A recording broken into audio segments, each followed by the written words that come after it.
Hello there, good morning to you. Welcome to Newsroom here on GHOne Television. My name is Lantam, Papanko. A look at the headlines making the bulletin this morning. And coming up, the NDC to use newfound majority status to abolish the e-levy and betting tax, as they describe the Supreme Court's directive to the Speaker of Parliament to state decision on vacant seats as erroneous and unconstitutional. We'll be having a conversation on the back of that. Also coming up on the bulletin, disqualified PNC flag bearer Bernard Mona to challenge High Court ruling at the Supreme Court after the High Court affirmed the EC's disqualification. Also coming up, the Ghana Police Service denies allegations that activist and lead convener of the anti-Galamsey protest, Oliver Barker-Vomao, was assaulted while in police custody. We've got details of all of these stories and more making the Newsroom Bulletin. Welcome to Newsroom here on GHOne Television.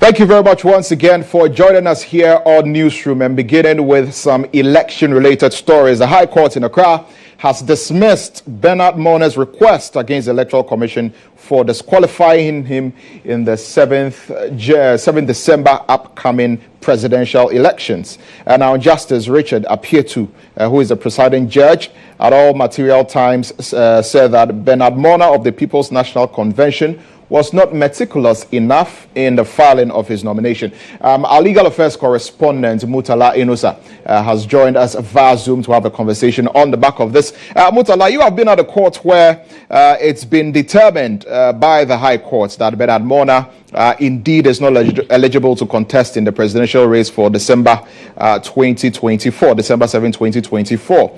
How did all of that play out in court?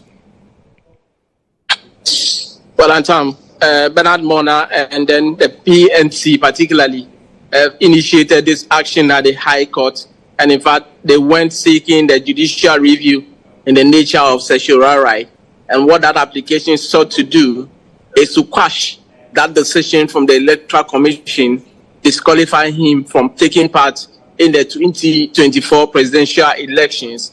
What they alleged was to the effect that, look, after the submission of the forms, the EC indicated that they have made some errors, and those errors they have committed, they have resolved all of them and resubmitted the form back to the Electoral Commission. Again, the EC in indicating to them that they've made some errors was not specific, and also made the point that they were not given the opportunity to rectify those anomalies detected by the Electoral Commission. For that matter, they want the court to hold the view that that particular directive from the EC to disqualify him from participating in the 2024 presidential election, it's unlawful. The EC came in and said, look, we have provided the EC, the applicant here means Bernard Mona, and the PNC the opportunity to rectify all the anomalies. But of course, they failed to do that. They also made the point that if you look at some of the those who endorsed the form, there was a particular signature of 4 persons, and those signatures, all of them are identical. They hold the view that it is one person who have signed those signatures, and so that cannot be relied on by Bernard Mona and the PNC to, as it were, make their case. The court listened to the parties, and today, in ruling, making a determination of that particular request, the court held that, 1, Bernard Mona himself failed to do due diligence by way of not being meticulous enough when granted the opportunity to rectify or made corrections in the form that he himself submitted. Again, the PNC, who have been participating in elections since 1992, failed to assist Bernard Mona in making sure that he submitted a proper and then a correct form to the Electoral Commission. The court wondered why other political parties made it through and Bernard Mona did not make it through. And so it cannot make the point that he was targeted by the Electoral Commission. In effect, what the court is saying is that the request being sought is discretionary in nature, but of course the decision taken by the Electoral Commission is lawful. And so the court has today affirmed the decision of the Electoral Commission to disqualify Bernard Mona. But Lantam, it was clear immediately after the decision of the court that he is heading to the Supreme Court to challenge that particular decision of the High Court.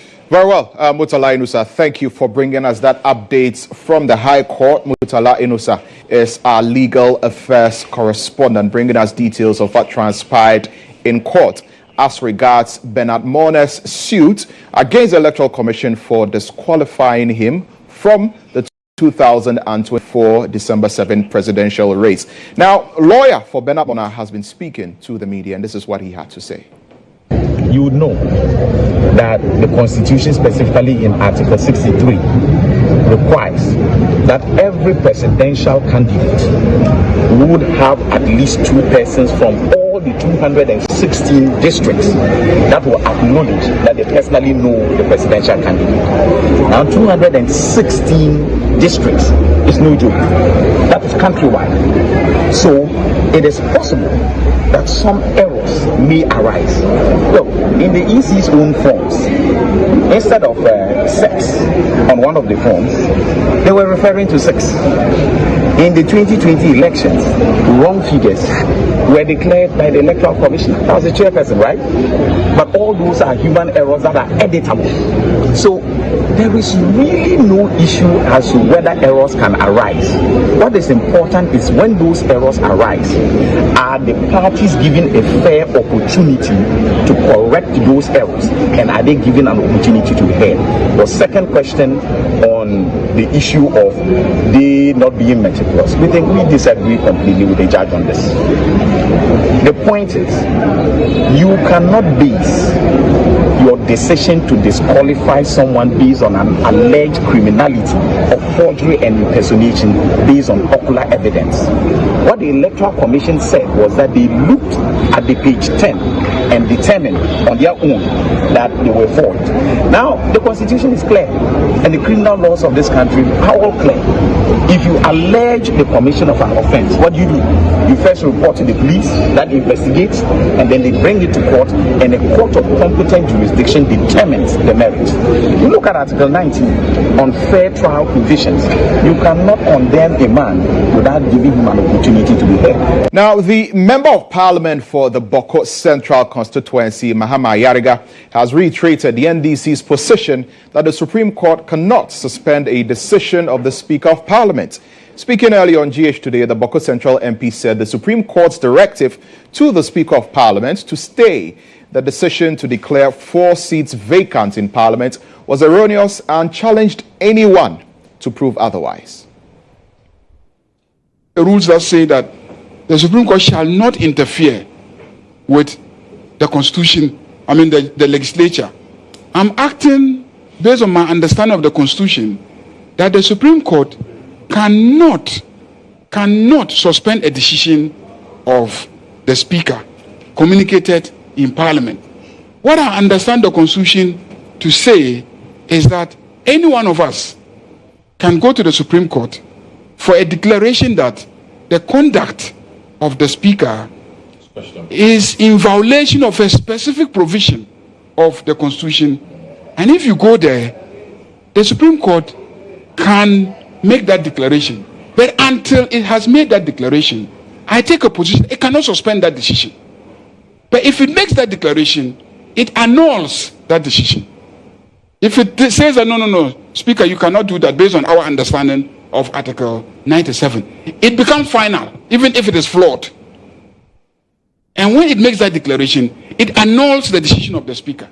And when it annuls the communication made by the Speaker, we will all be bound by it. We will live with it. We don't agree with it, but we will live with it, and we will campaign against it until one day another Supreme Court says that that is not the situation. This is standing, and I challenge anyone to go and read the Constitution and then show me that it is not a proper understanding of it. Meanwhile, the Member of Parliament for the Anya-Sotum constituency, Dr. Dixon Adumakukisi, has called for an off-camera decision between the related arms of government. Now, his comment follows concerns of possible chaos in the next parliamentary sitting. One thing I say in my life is that the biggest thing that keeps democracy going is Parliament, because we need to argue out, make sense, fight each other in terms of ideas, and then come to a conclusion that is acceptable by many. And when we arrive at the decision that is acceptable by many, without fighting with, arms and ammunition or hands, that is what Parliament is. And I really will pray. I mean, I said this in another way, that maybe we ought to meet off camera as parliamentarians before our major meeting in camera, so that both sides will look at the future of Parliament, not because of party per se, but what is in the interest of Parliament. And after that, maybe the two leaders can come with an agreed upon path, which will not, because I don't intend to go and fight, anybody in the chamber for it. Well, Mahama Yariga, who is MP for Boko Central, also allayed fears that chaos may erupt in Parliament on Tuesday. He said disagreements in Parliament were normal and the marshals of Parliament were there to maintain order in Parliament. He reiterated that the NDC are only seeking to protect the Constitution. We, the majority side NDC, were not a party to the matters in court. And we find the conduct of the court bizarre. But we will wait, because the court did not communicate to us. The court is directing the speaker. So we'll wait for the speaker to communicate to us what to do. But in the interim, we hold ourselves as the majority. That alters the balance of power in the House. And in doing so, we are defending our democracy, we are defending our constitution, we are defending the legislature, which is a pillar of the democracy, and we are holding the judiciary in check. We are holding them in check. There are processes that are available to us. There are contempt processes that are available to us. There are impeachment, powers processes that are available to us. And there is the freedom to express ourselves. Is that okay? Because the Constitution guarantees freedom of speech. We haven't resorted to violence. As for inside Parliament, the Constitution and the history of Parliament and the practice of Parliament anticipates that sometimes it can get chaotic. That is why the laws and the practice of Parliament make provision for marshals, so that when it gets chaotic, the marshals, acting under the instructions of the Speaker, can exercise order in the House. So people should not be afraid of what will happen on Tuesday in Parliament. Well, let's stay on this a while longer. We're joined via Zoom by governance expert and former UN advisor, Professor Bafo Ajimandia. He's also the CEO of the Kufuor Foundation. Prof, thank you very much for joining us here on Newsroom today. I'm pretty sure you've been following the trajectory of events from last Thursday, when the Speaker declared some 4 seats in Parliament vacant, the various press conferences by the two political parties that make up Parliament, the Supreme Court's decision and directive to the Speaker of Parliament to stay that decision, and the insistence of both the majority and the minority, or should I say both the NPP and the NDC, that they are the majority side in Parliament, setting the stage for a certain showdown in Parliament tomorrow. Looking at all that has happened from a governance perspective, what kind of problems are we creating for ourselves?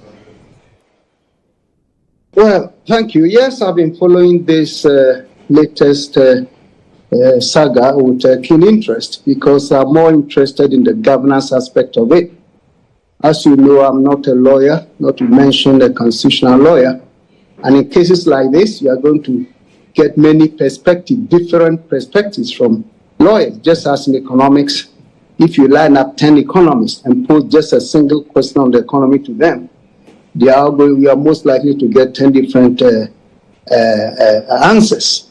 And that's why in constitutional matters in a democracy, almost all democratic constitutions reserve the right of interpretation of the constitution to the judiciary, in this case, the Supreme Court. So that's what seems to be happening.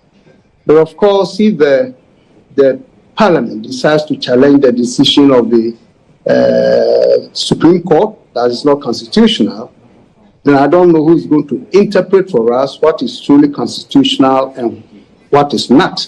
That is one specific area of challenge that I see in this. But since I'm not really a lawyer, I will reserve the interpretation to those lawyers. But what is important here is what may happen tomorrow, as Mr. Ayariga indicated. And we have also heard from many other sources, especially from the NDC's side, in their press conference that was held yesterday, indicating certain expectations for their meeting tomorrow. I think at this point, it's just important for us to have some kind of some diplomacy to play a role here. The three legs of governance, Parliament, judiciary, and executive, they are there for one simple objective. And the objective is what we may call the national interest. None of them work for their own sake. All of them together work to protect the national interest. So when there's a conflict like that amongst or between any of them, then we have reasons to be worried. So I think at this point, I'll be more interested in what measures can be taken, perhaps today and tonight, to ensure that when they meet tomorrow, there will be sanity in Parliament. I think they should put aside the egos and the quest for power and who is powerful and who has this right. Look, if you are facing your opponent in a boxing ring, one-on-one, you look for the knockout punch, isn't it, to finish. But in this case, they are all representing 33 million Ghanaians. It's our interest that puts them there. So in cases like this, it's not a matter of who has the power or who doesn't. Even though as a Democrat, I also believe in the Constitution. You see, and that's why when we were growing up, my mother used to say, look, there's a difference between book knowledge and common sense. If you're nyansa and a suku nyansa, the book knowledge that we acquire is not the same as the nyansa, the common sense, culturally speaking, that we apply when we are faced with a problem like this. So I'm expecting that cool heads will prevail and people will begin to reflect soberly on where this nation should be with these few weeks left for us to change government. That's where I think I'll land. Very well, Prof. I'm grateful that you've joined us via Zoom this morning to share your thoughts with us and bring us this perspective. Professor Bafo Ajimendia is a governance expert and is former UN advisor on governance. Still on this, Dr. Rashid Rahman, Executive Director of the Africa Center for Parliamentary Affairs, is joining us on the phone for a further discussion on this. Doc, thank you very much for joining us here on Newsroom. Now, the NDC side believe that the Supreme Court has no right to direct the affairs of Parliament until it makes a determination or a declaration that the provisions in the 1992 Constitution, which are under contention here, which is Article 7, is interpreted in one way or another, and the Speaker's decision is null and void. Until that is made, the Supreme Court cannot tell Parliament what to do. From where you sit, are the NDC on the right side of the law with regard to this? Well, Thank you very much. I wouldn't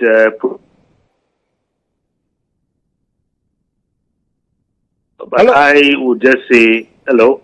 Yes, Doc. We lost you for a moment there, but I can hear you now. I said I would not say whether the NDC is right or wrong. All I would say is that we're all looking for some clarity from the Supreme Court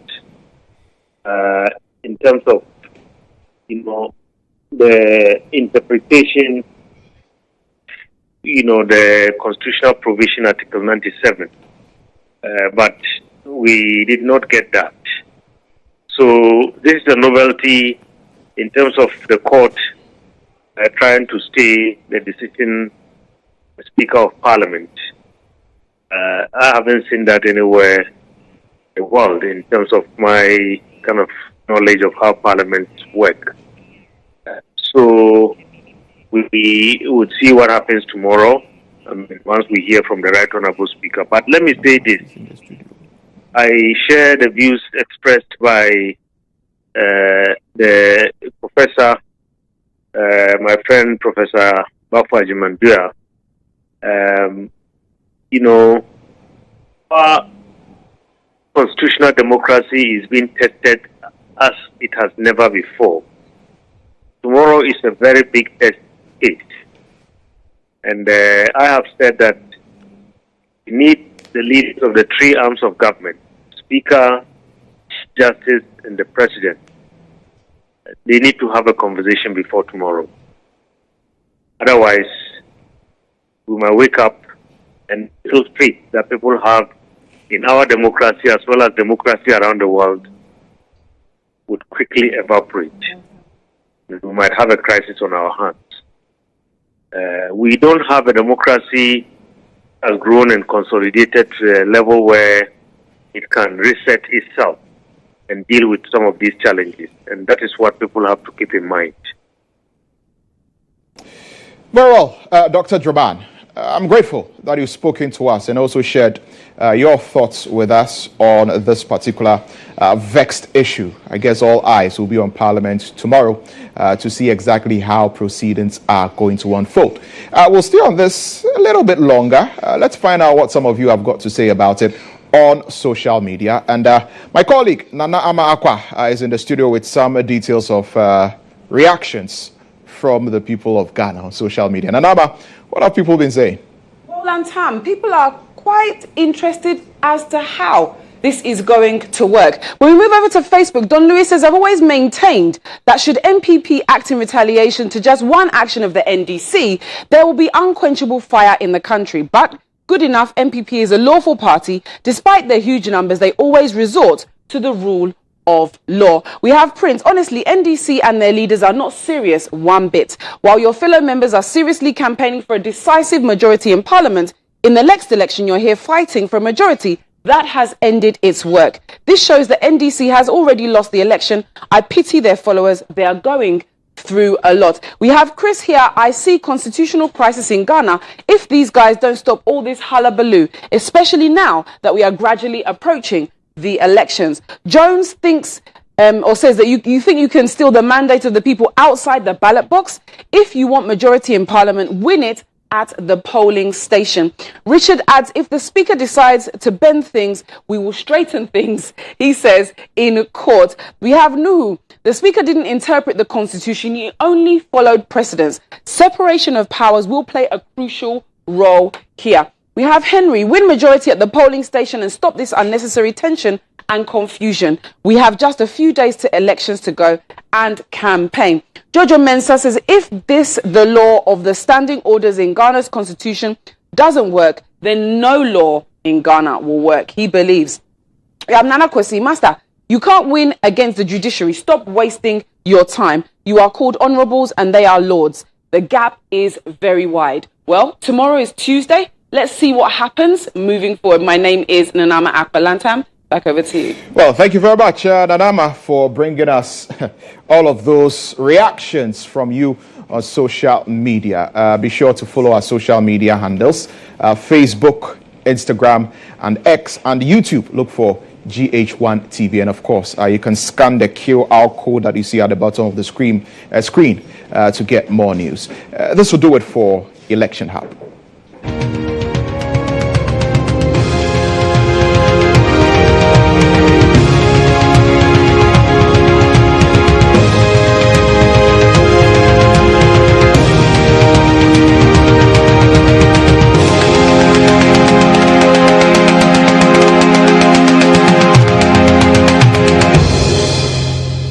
Now, following the completion of investigations into several cases of irregularities detected during the conduct of the basic examination certificate exams and marking of scripts, WAEC has cancelled the subject results of 337 school candidates and 3 private candidates for the offense of bringing foreign materials into the examination hall or colluding with other candidates. Again, the entire results of 41 school candidates and 1 private candidate have been cancelled. The entire results of 33 school candidates and 3 private candidates have been withheld. This was contained in a press release by WAEC, or the West African Examinations Council, on October 19. And 569,236 pupils sat for the exams in 2,123 centers across the country. Now, let's get more details on the results and the way forward. Joining us is John Kapi, who is the head of public affairs for the West African Examinations Council. Mr. Kapi, thank you very much for joining us via Zoom on Newsroom this morning. You've just released, a statement indicating some of the measures that you've taken, especially with regard to examination malpractice. So with your findings, what does this mean, especially those whose, results seemingly are in limbo? Will they have to rewrite the exams? Are further actions going to be taken in terms of criminal prosecutions? What is the WAEC looking at doing? Thank you very much, and thanks for having me. For the candidates whose results have been cancelled, they may have to wait until next year to register and rewrite the exam. Now, for those whose results have been withheld, what happens is that we have in place a system where we are scrutinizing their scripts, and when we are done, the committee again will sit and look at the merits of our findings, and if we need to release the results, we'll go ahead and release them, and if for some reason the candidates are found culpable, we'll go ahead and cancel their subject results. Right, so we also look at the figures and we see well over 3,000 candidates that were absent. I mean, is WAEC able to ascribe any reasons as to why that actually happened? Well, when it comes to attendance, it is difficult for us at this point to indicate the reason for which one person or the other was not at the examination center. Right. Because the supervisors and regulators are only able to tell us who is there and who is not, just for us to be able to process the results. Now, when it comes to these absentees, the district directors of education and the district examination officers are the ones who would, pick up the statistics and then probably find out the reasons for which these particular candidates were not present for the examination. Right. But when you do a juxtaposition, to the figures last year, looking at the absentees, I mean, are we seeing an improvement? This year, last year we had about 3,625. I'm not very sure of the specific figure last year. So this year we have a slightly higher figure than what we had last year.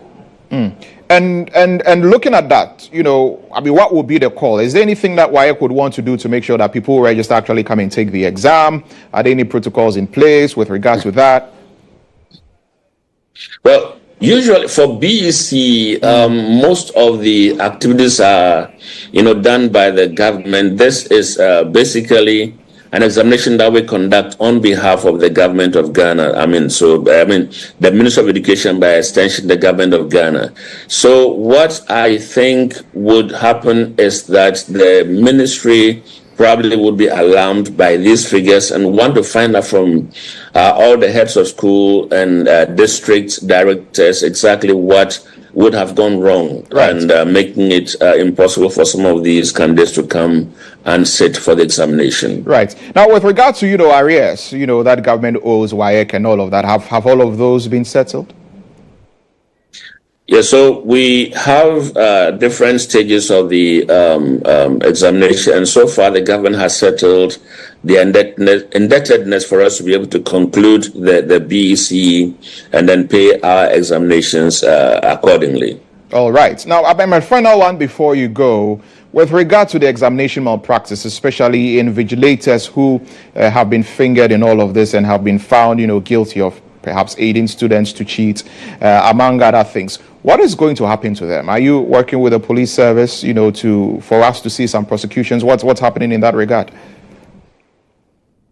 Yeah, the teachers who were engaged in some activities that were wrong, that is for those who had certain issues regarding the conduct of the examination, were reported to the Ghana Police Service. A number of them have been prosecuted. We have had them, the courts have had them fined. There are other cases also that have been adjourned to later dates. And so we are following through. The head legal in our last conversation indicated that there were still a few of them that were pending. And as and when the cases were called, they would be there to, see to it that the cases are followed through till the end. Very well, Mr. Kapi. I'm grateful that you've spoken to us here on Newsroom. You just heard us speak to GHOne Kapi, who is PRO, or who speaks for the West African Examinations Council. Now, the Ghana Police Service has denied allegations that activists and lead convener of the anti-Galamsey protest, Oliver Barker-Vormawor, was assaulted while in police custody. In a statement released on Sunday, the police urged the public to disregard what they describe as a false and baseless claim made by Oliver Barker-Vormawor and the Democracy Hub. Barker-Vormawor, who is facing prosecution, was granted bail on October 16, but remains in custody due to his inability to meet bail conditions. The police say he sustained minor injuries while resisting a transfer to another cell for security reasons. The statement indicated that the transfer was carried out to prevent any possible incident within the prison facility.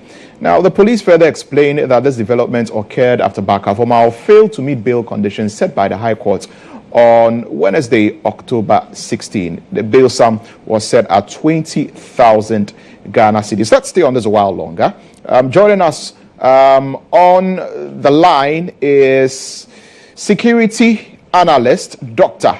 Adam Bona. Dr. Bona, thank you very much for joining us here on Newsroom. What will be your immediate reaction to this statement coming from the police, and also alleging that Oliver Barker-Vormawor was planning to cause mayhem within the cells that he was held in? Well, good afternoon. What I can say is that probably the issue needs to be investigated, if possible, further, because he has alleged. And in law, anytime you allege, you should be able to prove. I'm told he's got some bruises around his wrist. And so usually with these modern types of handcuffs, if they put it on you, what I know, they put it on you and you attempt to sometimes either take it off. The more you attempt to take it off, the more it tightens around the wrist.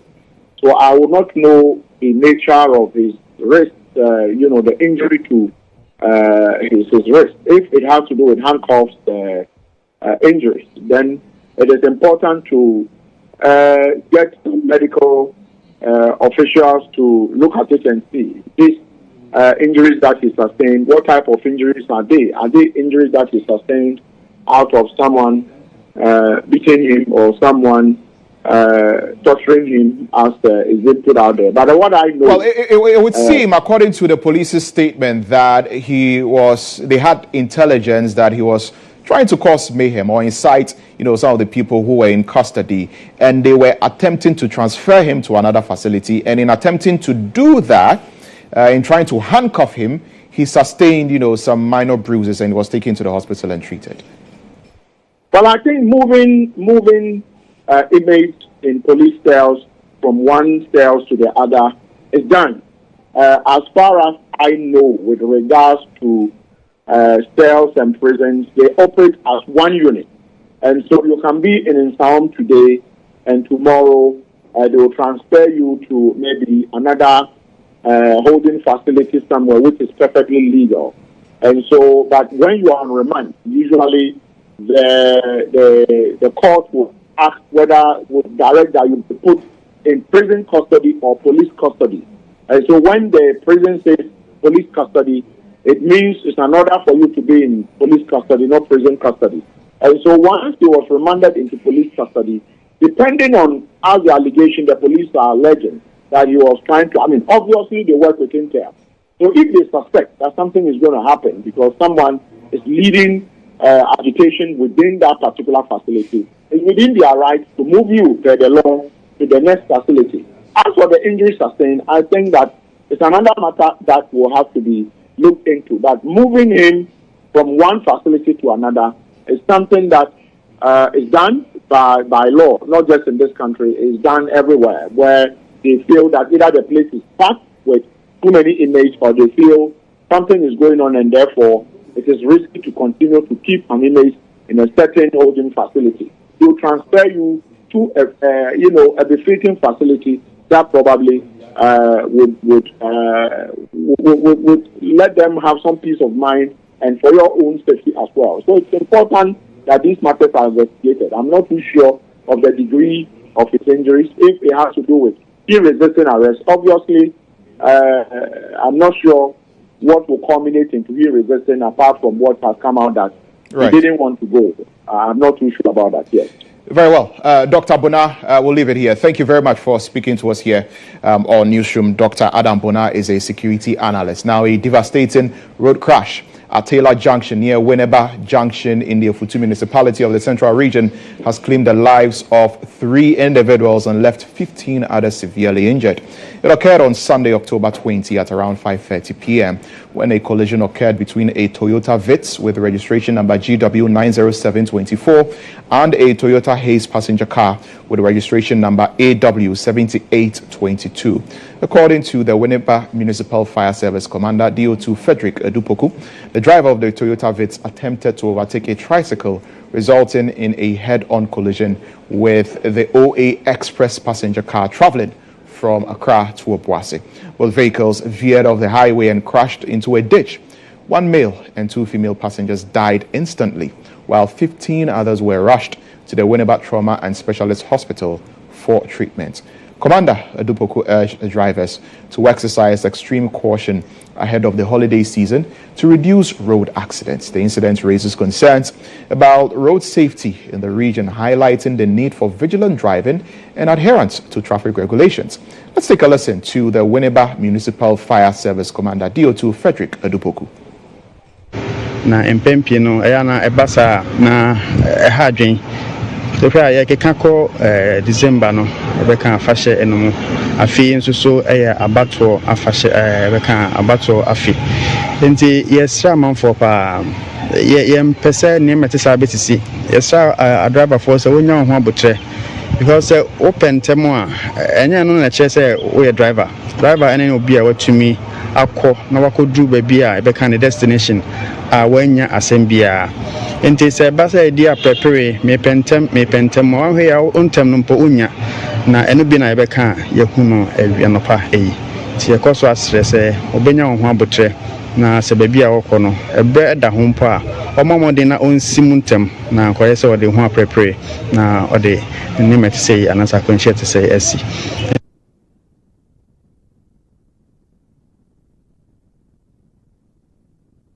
You're still watching Newsroom here on GHOne Television. Let's bring you the business segment now.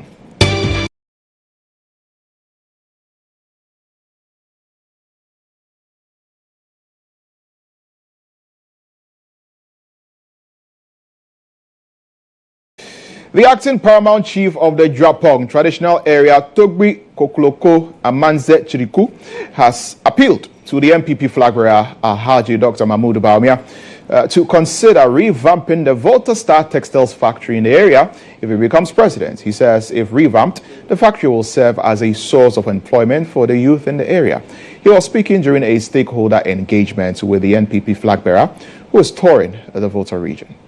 Star Textiles factory, once the pride of our region, has long been in the state of dormancy. This factory holds immense potential for creating jobs and boosting economic activity, not only in North Commune but across the Volta region. We humbly appeal to you, Your Excellency, to champion the effort for the revitalization of this vital industry. Its revival will empower our youth, provide livelihoods for many large families, and contribute to the national economy.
Still on business here on Newsroom, the flag bearer of the governing NPP, Dr. Mahmoud Bawumia, says his policy of Buy Ghana First will help local manufacturers grow. According to him, the current challenge with the local manufacturers is that most items are imported into the country.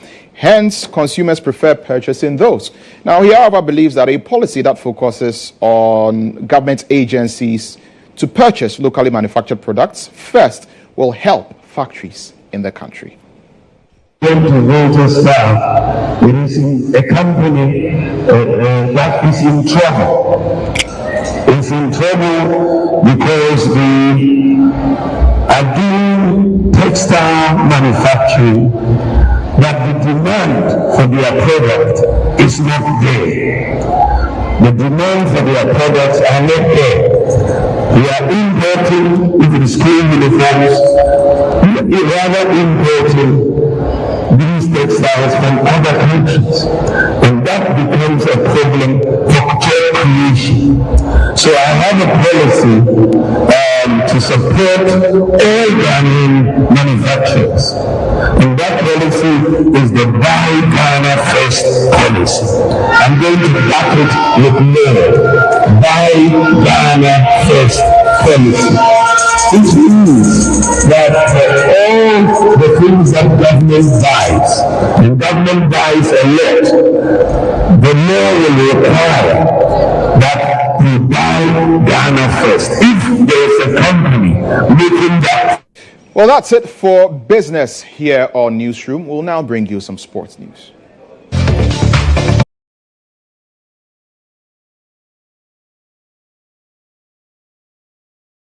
Thanks for joining me here on Sports Brief. I am Monica Bukari. Now, Kotoko's Albert Amwa continued his fine form for Asante Kotoko as he notched the match with Samatex in their 1-0 win at the Lenkley Stadium in Obuasi on Sunday, October 20, 2024.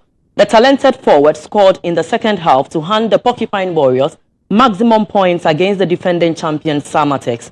Kotoko are now second on the table with 14 points, one behind league leaders Gold Stars, with just one outstanding game to spare. Now let's hear from Kotoko's Prosper Nate Ogum and Amadou Nuruddin of FC Samatex.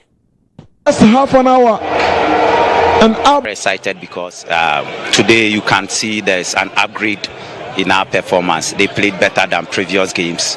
We look more committed. We look more hungry to score more goals. So it's good for the team. Very effective. I think you saw it. That did not give Samatex the opportunity to play their normal game that they used to play. We were able to cut them from the flanks because we realized that anytime, per their previous games, anytime they had the ball from central, they go wide. So once we placed the wing backs there, which are typical defenders, we created a trap for them, and then we're able to put pressure on them. That's why we're able to press for the ball, win the ball, and then play forward. So it was a good structure for us, and then the players were able to play within the structure. So I think it's good for. Yeah, I think all that I can say that congratulations to him. I think he's done very well. The energy level, as you said, is very high, and then you could see that today he was running a lot behind the defense. He was using the spaces behind the defense. And I'm happy for him. He should just keep his focus.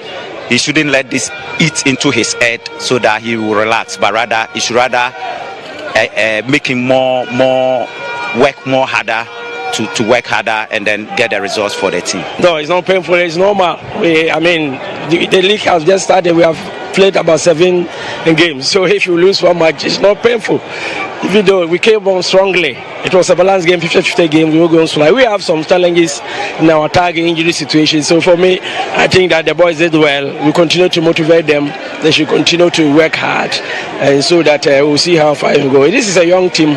We are coping with the situation. Second half we came strong. We played well, and so it's not that they took their chance. And so for me, it's not a bad game at all. The reason we should play a game, and then you see that some people are playing minus, you need to bring them out. And when you saw the changes, when it helped in a way, because we were able to restore our normal game. So for me, I think that it's not that. And that'll be it for now, but do join us for more sports at 1 p.m. I am Monica Bukari.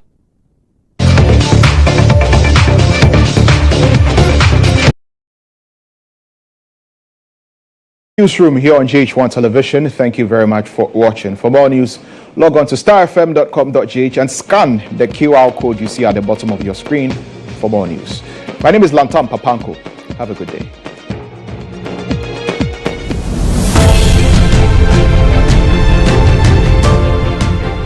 GHOne OV van has been one of the best vans I've used personally in this country.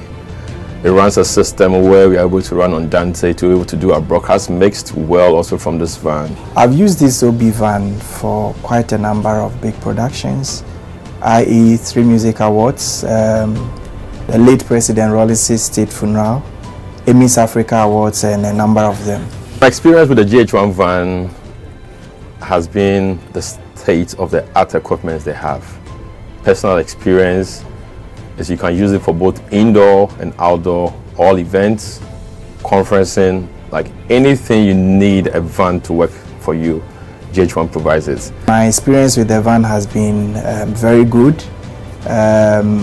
Why? Because it has a number of facilities that I may not get in other vans. You know, the van has a very wide bench that can accommodate all my technical crew, ICCU, switcher, graphics, CG, and all of that. And then it also has a studio, a green room studio that comes with TriCaster. So if you want somebody to do commentary on a live event, you can put that presenter or host in that studio as well and get that running. To give an experience to our audience, we're also watching on TVs and online. Work with an Exo technology system which makes your video mixing with Panasonic cameras, like a lot of other stuff in terms of content you need to get also for your live broadcasts. I prefer the GHOne van to a lot of other vans I've used, or even doing my own setup on a tabletop setup. Because on a production you see a number of people in the van. And so if you have a very small van, it means that it's going to be choked, and that will affect the creativity as well. The price has been discounted as well to accommodate varied budgets. And so no matter the budget you have, I understand you can have the track and do business with it. It looks huge, but very affordable. Cost is really, really affordable. My experience with it, EMI Awards last year, super excellent. Try it, call them, and I'm going to give you the best of price. Really affordable.